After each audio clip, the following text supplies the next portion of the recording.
Tonight on Mississippi Insight, the Mississippi primary. The races are set for the November election. Tonight, how the state decided and what happens next. Good evening, everyone. I'm Byron Brown. Let's get right to the results. First, the race for president as Joe Biden sweeps past Bernie Sanders here in Mississippi with the state's 41 delegates up for grabs. He addressed some supporters later that night. Tonight, we are a step closer to restoring decency, dignity, and honor to the White House. That's our ultimate goal. Here in Mississippi, the big race is the battle for U.S. Senate, and it will be a rematch. Democrat Mike Espy against Republican incumbent Cindy Hyde-Smith. A rematch of their 2018 runoff battle for the special election. 12 News' Gerald Harris talked with Mike Espy. After winning more than 90% of the Democratic primary vote, Mike Espy quickly turned his attention to incumbent Senator Republican Cindy Hyde-Smith. Because this was a skirmish, but what you're going to see in November is going to be all-out war. Espy lost to Hyde-Smith in a 2018 special election. He says his Mississippi looks like Medicaid expansion, reduced drug costs and student debt, and a huge economic growth plan. A stark difference, he says, to Hyde-Smith's Mississippi. And we know what her version of Mississippi looks like. It looks like voter suppression. It looks like public hangings. It looks like Confederate memorabilia. Everything that she said, we know who she is because she said it. Espy said his focus would be on uniting Mississippians and building a strong grassroots organization. I'm going to be positive, and we're going to work on building a coalition because I want to have a Mississippi promise, and I'm going to embody that. The former Agriculture Secretary sees Joe Biden at the top of the ticket as a positive. Those things I talk about, education and jobs, and a strong national security, all things that he believes in, I'm very comfortable running with Joe Biden. He says the campaign has energy and will take on Hyde-Smith head on. She embarrassed Mississippi, and that should not be the kind of senator with the image that we want to go forward with. Election day is November 3rd. In Jackson, Gerald Harris, 12 News. Republican Cindy Hyde-Smith is hoping to be elected to her first full term in the Senate. She talked with Melanie Christopher and I on primary night. If there's another matchup between the two of you, how are you feeling going up against Mike Espy for a second time? Oh yeah, we feel very good about it. We have a lot of successes that, I've been here now for almost 2 years, so we've got a lot of successes to come home, run on our record. You know, the people in Mississippi, I just don't think that they're ready to go toward a socialist party at all or a socialist state. And I think that we can come back and we have a very good record. We've been confirming a lot of conservative judges, including 2 Supreme Court justices. The people in our state, they're really, they're supporting the border wall. That's what I hear when I come in and I travel the 82 counties, and they're enjoying the economy. Of course, the coronavirus has, wrecked the market here for the last couple of days. I think that will stabilize when we do get this virus under control. But they're enjoying having good jobs, and they're enjoying the economy that this administration, through the tax reform, has made possible.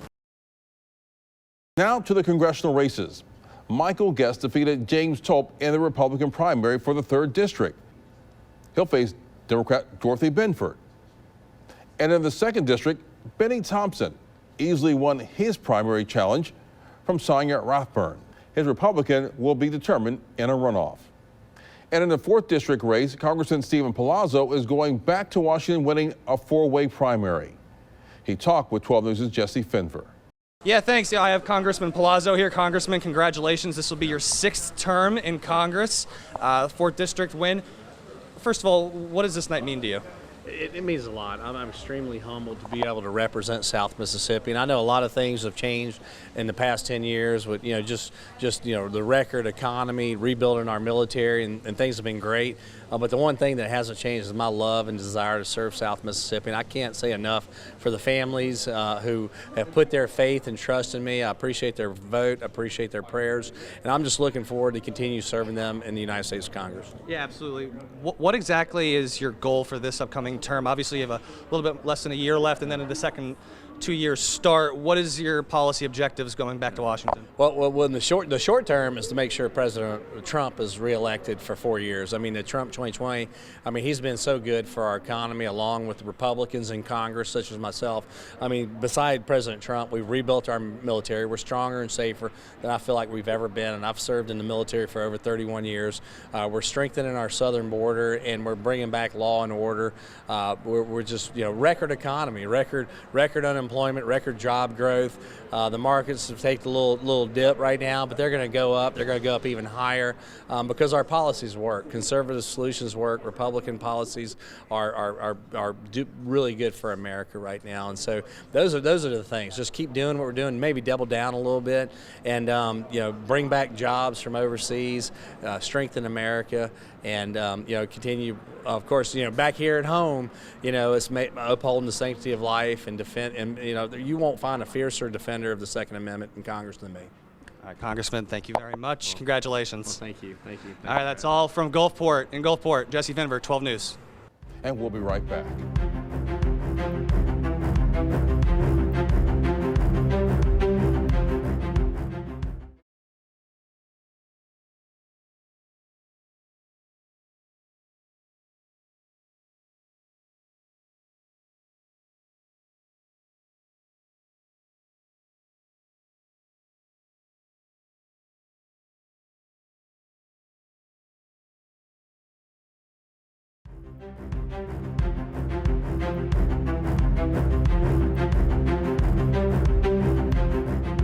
So what happens next as we look towards November? On primary night, we talk with Democratic Party Chairman Bobby Moak and former Republican State Representative Mark Baker. And let's talk about how this went on Tuesday here with the primary. Joe Biden had a pretty good night here. They called the race. It was the first race that they called out of the races in the state, pretty much after right around 7 o'clock when the polls closed. What does that mean for Joe Biden? Well, that means that he also on Tuesday did pretty well in Missouri, did pretty well in Michigan, and if he continues doing that, then it's going to be hard for Mr. Sanders to make up those numbers. But we'll see, because it's a marathon in this kind of race.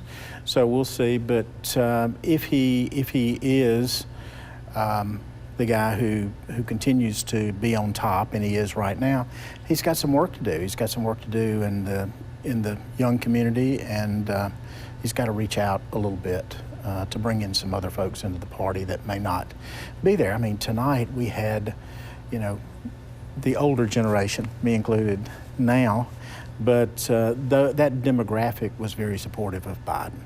And Sanders has this younger demographic also that supports him. So, you have to reach out whenever you're moving up. You have to reach out to bring everybody in.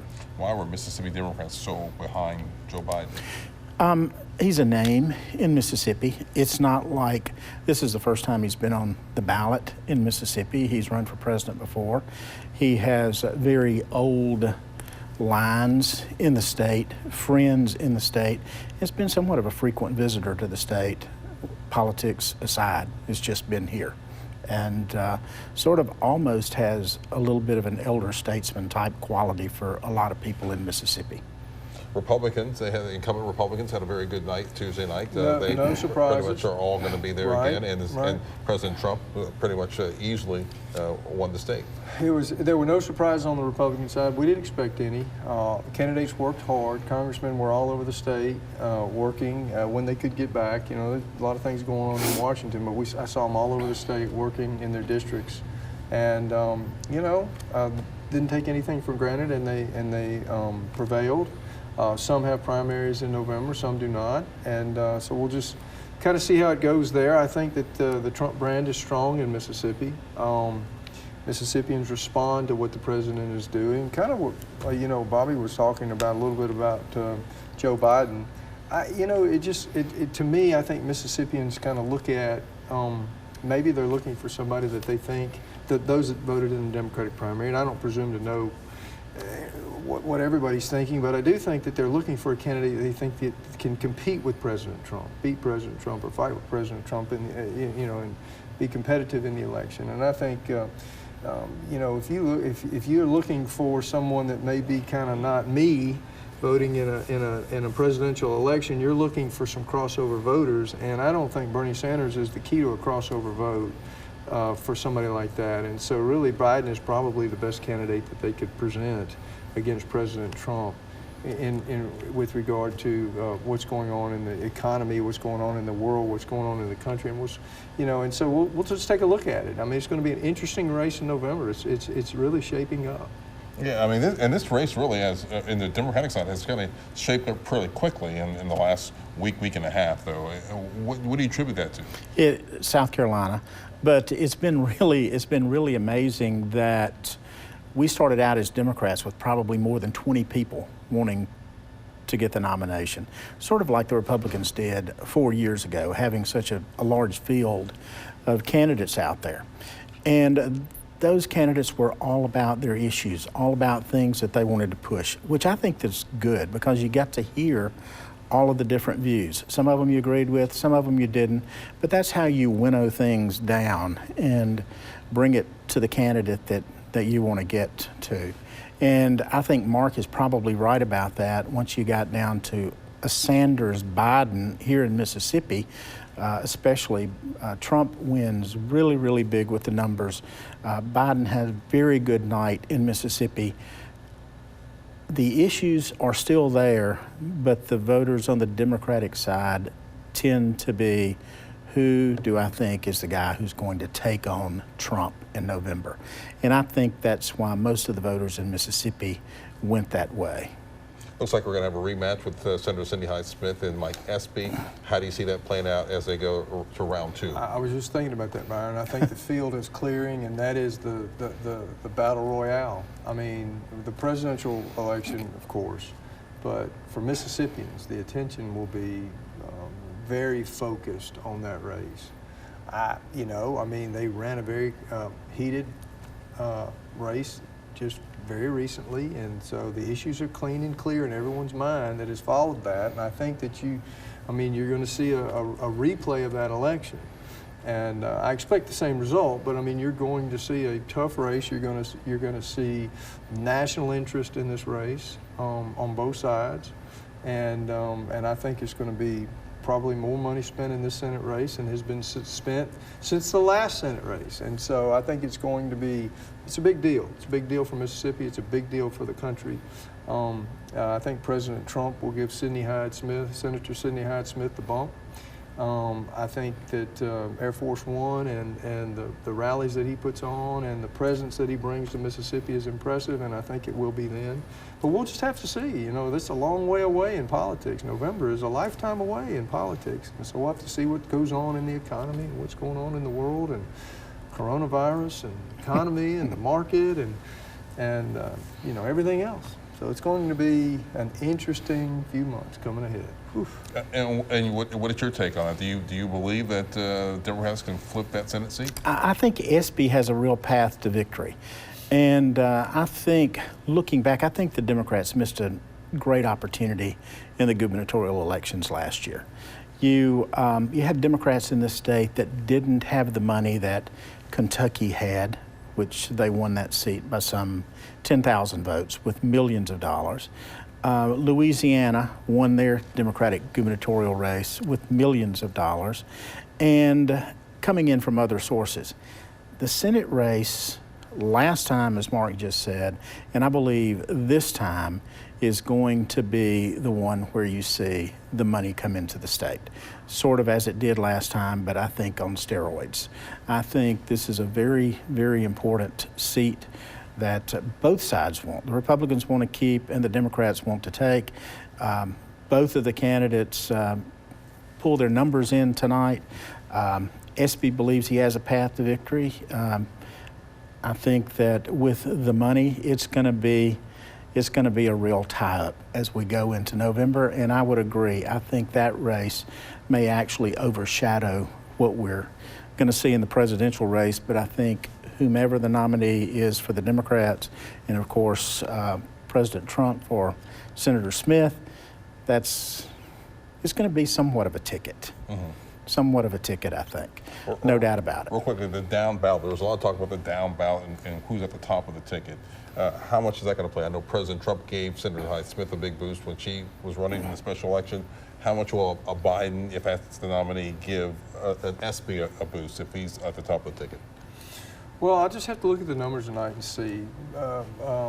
Biden did well in Mississippi tonight. There's no question about it. His demographic, the numbers we're looking at are strong numbers for and so we'll just have to see where that's coming from and how that applies. But I mean, the same ticket analysis that you're looking at for President Trump with Senator Sidney HydeSmith is going to or should apply to Mike Espy and Joe Biden. I just, it makes sense to do that. Particularly in Mississippi, it makes sense to do that. The African American vote in Mississippi and the other demographics that we have, I think you have. I mean, it's going to be a formidable election all the way around. No question about it. It's not a cakewalk. There's nothing. Nobody's sitting there talking about, well, it's just done. It's a fight ahead. Both candidates are going to get in, and it's going to be something. Yeah, I agree with that. Totally agree with that. There's no doubt that during the last election, HydeSmith got a bump because the president showed up. No doubt about that. It'll be interesting to see if that same bump is going to carry over into this year with all the things that Mark just mentioned that have been going on. You know, whether it's the economy, whether it's health care issues that are happening around the nation, and it's going to be really a referendum. And it always is a referendum. Even if you're running for constable, it's a referendum on your record and what you have done while in office. So that'll be interesting to see how those records are laid out, not only by the Democrats, not only on the president, but also on Senator Cindy HydeSmith also. So that's what's going to make it really interesting. Much more when we come back.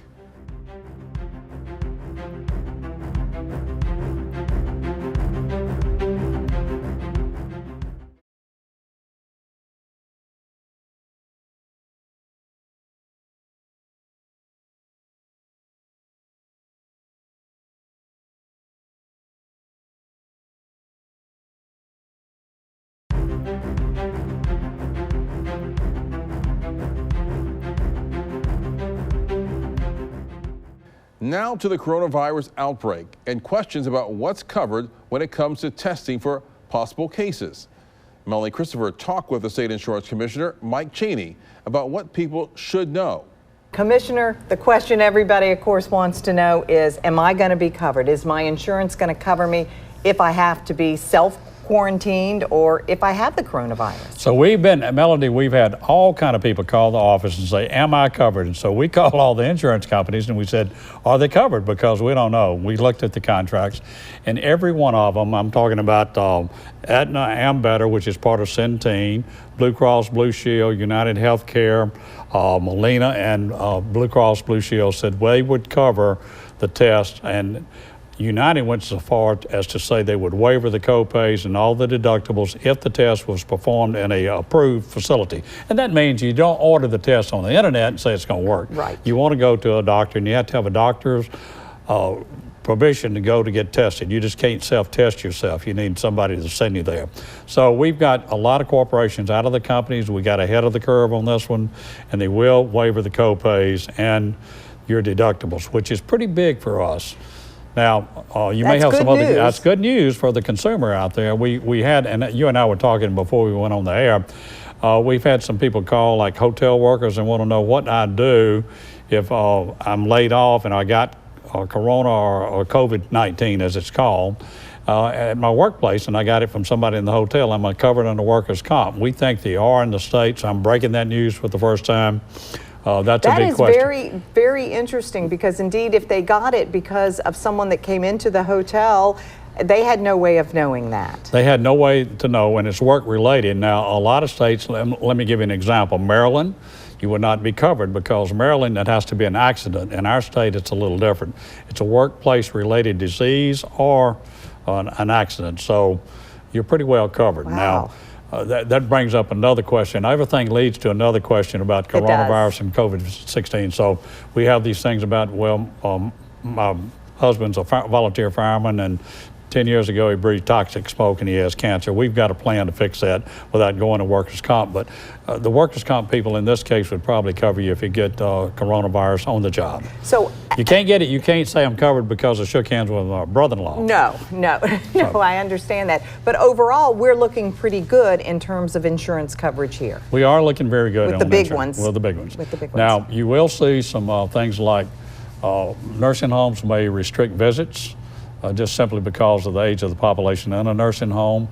You'll probably see some other nursing homes around the state. I don't want to speak for other agencies that will close out. And we just remind people, wash your hands at least for 20 seconds. Use a disposable towel. Don't touch your nose, your mouth, your ears, anything that has a membrane that can collect the virus. Yes. So you just be smart. Contact the State Department of Health. I used CDC yesterday, and they told me today, said, mention Mississippi because we've got a great website, www.departmentofpublichealth.ms.gov. Yes, and that is on our website too, yes, so they can do with that. Commissioner, thank you so much. Thank you so much, very Melanie. good insight there.